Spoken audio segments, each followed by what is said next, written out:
મહેનતથી કમાયેલા પૈસાનું કરવું શું? એને બસ સાચવી રાખવા કે પછી એને કામે લગાડવા? આ એક એવો સવાલ છે જે દરેક કમાતી વ્યક્તિના મનમાં ક્યારેક ને ક્યારેક તો આવે જ છે. તો ચાલો આજે આપણે આ જ ગૂંચવણને ઉકેલીએ અને સમજીએ કે બચત અને રોકાણમાંથી સાચો રસ્તો કયો છે. જુઓ, અહીંયા આપણા પૈસાના ભવિષ્યના બે રસ્તા સ્પષ્ટ દેખાય છે. એક રસ્તો છે સલામતીનો, જ્યાં પૈસા બસ સુરક્ષિત પડ્યા રહે છે, અને બીજો રસ્તો છે સમૃદ્ધિનો, જ્યાં પૈસા સતત વધતા રહે છે. અને આપણે કયો રસ્તો પસંદ કરીએ છીએ એના પર જ આપણું આખું ભવિષ્ય ટકેલું છે. તો વાત બહુ સીધી છે. એક બાજુ પૈસાને બસ સાચવી રાખવાનો માર્ગ, અને બીજી બાજુ એ જ પૈસાને એવી રીતે રોકવાનો માર્ગ કે પોતે જ વધવા લાગે, બિલકુલ એક બીજમાંથી ઝાડ બને એમ. ભલે આ નિર્ણય નાનો લાગે, પણ ભવિષ્યની આર્થિક આઝાદીનો આખો દારોમદાર એના પર જ છે. સારું, તો ચાલો પહેલાં એ રસ્તાની વાત કરીએ જે મોટાભાગના લોકોને સૌથી સહેલો અને સલામત લાગે છે, એટલે કે ફક્ત બચત કરવાનો રસ્તો. દેખીતી રીતે તો આમાં કોઈ જોખમ નથી લાગતું, ખરું ને? પણ શું આ સીધા સાદા દેખાતા રસ્તામાં પણ કોઈ છુપો ખતરો હોઈ શકે? ચાલો એ જ જાણીએ. હવે જુઓ, પૈસા તિજોરીમાં કે પછી બેંકમાં હોય તો એ સુરક્ષિત તો છે જ, એ વાતમાં કોઈ બેમત નથી. પણ અહીં મોટો સવાલ એ છે કે શું એ વધી રહ્યા છે? ના, બિલકુલ નહીં. એ તો ત્યાં બસ એમ જ પડ્યા છે, જાણે કે કોઈ કામ જ ના કરતા હોય. આ એક એવી સ્ટ્રેટેજી છે જ્યાં પૈસાની ગ્રોથ થવાની કોઈ શક્યતા જ નથી. અને અહીંયા જ આવે છે આખી ગેમનો સૌથી મોટો વિલન, મોંઘવારી. આપણે બધા જાણીએ છીએ કે દર વર્ષે વસ્તુઓના ભાવ વધે છે. હવે જો પૈસા એ જ ગતિથી ના વધે તો ખરેખર તો આપણી ખરીદ શક્તિ ઘટી રહી છે. સીધી વાત છે, આજે 100 રૂપિયામાં જે વસ્તુ આવે છે એ 5 વર્ષ પછી નહીં જ આવે. મતલબ કે આપણા પૈસાની કિંમત સમયની સાથે ઓછી થઈ રહી છે. તો પછી આ મોંઘવારીના પડકારને પહોંચી વળવાનો ઉપાય શું? વેલ, એનો જવાબ છે પેલો બીજો રસ્તો અપનાવવો.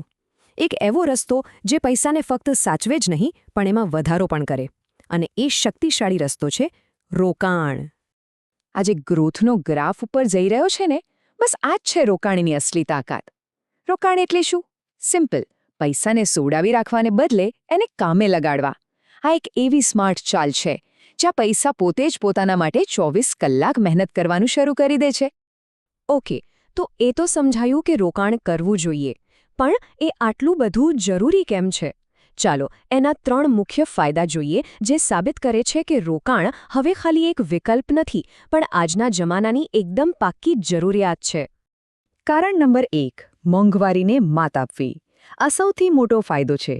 માની લો કે મોંઘવારી 6% દરે વધી રહી છે અને રોકાણ પર 8%નું રિટર્ન મળે છે, તો એનો સીધો મતલબ એ થયો કે પૈસાની ખરીદ શક્તિ ઘટવાને બદલે 2% વધી રહી છે. એટલે કે પૈસા વધુ શક્તિશાળી બની રહ્યા છે. હવે આવે છે કારણ નંબર 2, જેણે ઘણા લોકો દુનિયાની 8મી અજાયબી કહે છે, પાવર ઓફ કમ્પાઉન્ડિંગ, એટલે કે ચક્રવૃદ્ધિ વ્યાજની તાકાત. આનો મતલબ એ છે કે કમાણી પોતે જ નવી કમાણી કરવાનું શરૂ કરી દે છે. મૂળ રકમ પર તો વ્યાજ મળે જ, પણ એ વ્યાજ પર પણ વ્યાજ મળવા લાગે છે. બિલકુલ એક નાના સ્નોબોલ જેવું, જે પહાડ પરથી નીચે આવતા આવતા એક વિશાળ ગોળો બની જાય. અને ત્રીજું, અને એટલું જ મહત્વનું કારણ છે નાણાકીય સુરક્ષા અને આપણા સપના. ભલે પોતાનું ઘર બનાવવાનું સપનું હોય, બાળકોને સારું ભણતર આપવાનું હોય, કે પછી એક આરામદાયક રિટાયરમેન્ટનું પ્લાનિંગ હોય, આ બધા લાંબા ગાળાના લક્ષ્યો સુધી પહોંચવા માટે રોકાણ એક મજબૂત સીડી બની શકે છે. ઓકે, તો અત્યાર સુધીમાં એ તો સ્પષ્ટ થઈ ગયું કે રોકાણ કેટલું જરૂરી છે. પણ હવે આવે છે સૌથી પ્રેક્ટિકલ સવાલ કે ભાઈ, પૈસા લગાવવા ક્યાં? ચાલો હવે રોકાણના કેટલાક મુખ્ય વિકલ્પોની ઝલક જોઈએ. જુઓ, વિકલ્પોની કોઈ કમી નથી. મ્યુચ્યુઅલ ફંડ છે જે ડાયવર્સિટી આપે છે. પછી છે સ્ટોક માર્કેટ, જ્યાં રિટર્નની શક્યતા વધુ છે તો જોખમ પણ છે.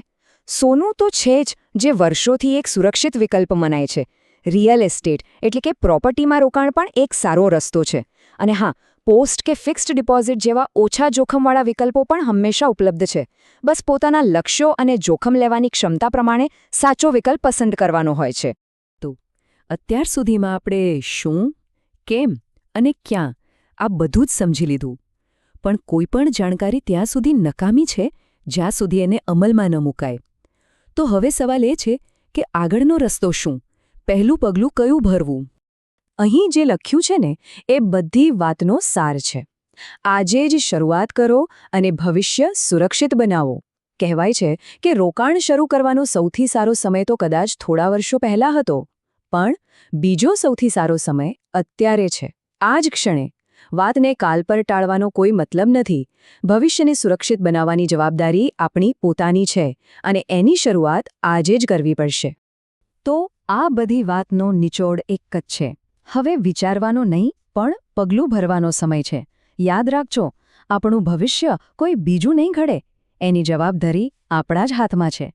તો આજે આ બધું સમજ્યા પછી સવાલ એ છે કે પોતાના ભવિષ્યને સુરક્ષિત કરવા માટેનું પહેલું પગલું કયું હશે?